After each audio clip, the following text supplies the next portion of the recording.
mean, really, the fact that we now are, will you say to this point, Doc, that we are now making decisions on who will live or die because of the overcrowding in hospitals? Is that, because that's what they would say at this point. Nurses, they said this in the States, said, hey, we can't save this one, we got to try and save the next one. Are we making those sort of choices?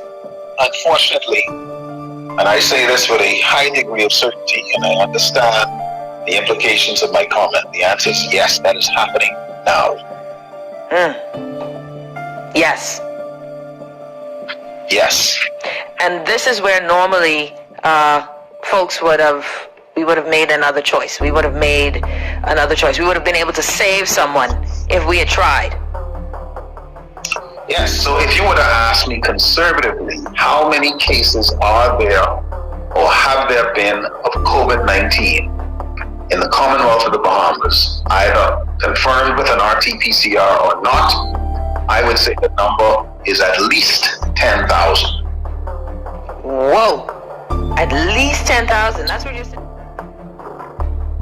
Where do we go from there? The failure of this government to deal with it is evident.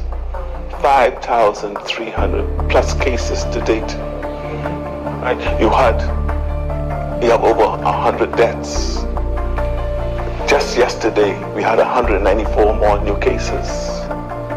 What is more striking and more alarming is that we are finding out that persons are going to our hospitals for one ailment and contracting COVID. Okay, Doc, here are a few questions. One, how much testing should we have done by now? How much of the population should have already been tested? And then do you agree with something that Brave Davis said, the leader of the opposition, when he said that we shouldn't just be testing and locking down everyone, but we should be testing and quarantining those who have, so separating them from the populace? Because we've been calling for mass testing for a long time. Davis called the PLP's plan the blueprint for defeating the virus. Among other things, the plan calls for a significant increase in testing, an army of contact tracers, and an enhanced public education campaign. If we do not change course, we will move from crisis to catastrophe. As it relates to expanded testing, Davis said the government ought to make it easier for residents to get tested. He added that frontline workers should be tested regularly. And as more Bahamians head to the unemployment line, Davis said he believes it is immoral and short-sighted to ask them to bear the cost for testing as well. As it relates to contact tracing, Davis said that should be considered another urgent concern. He called for the training of more contact tracers to improve efficiency. He acknowledged that the PLP's plan would be expensive. However, he said the alternative is much worse. Is what we are proposing expensive? Yes. But let's be clear about the cost of not stopping the spread of COVID.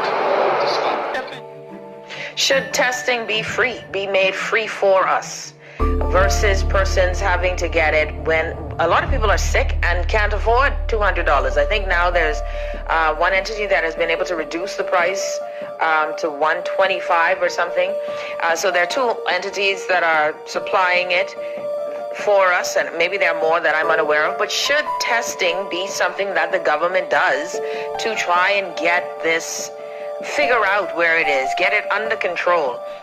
Should we be doing this free of charge for the Bahamian people? Yes, the board. And a number of things happened, and we did not verify that things were getting bad because we weren't testing. So we were not randomly testing populations in Exuma or Eleuthera or Bimini. We were doing symptom-based testing. And this thing was spreading quietly in the community. So by the time as the people started showing up in the emergency room, the explosion had happened. And so right now, when we look at more than 100 people in hospital, crowded emergency rooms, Doctors East full, Doctors West full, Princess Margaret Hospital full, South Beach Clinic full, and on and on and on. And we now have to bring in Samaritan's Purse. The numbers are going to continue to expand.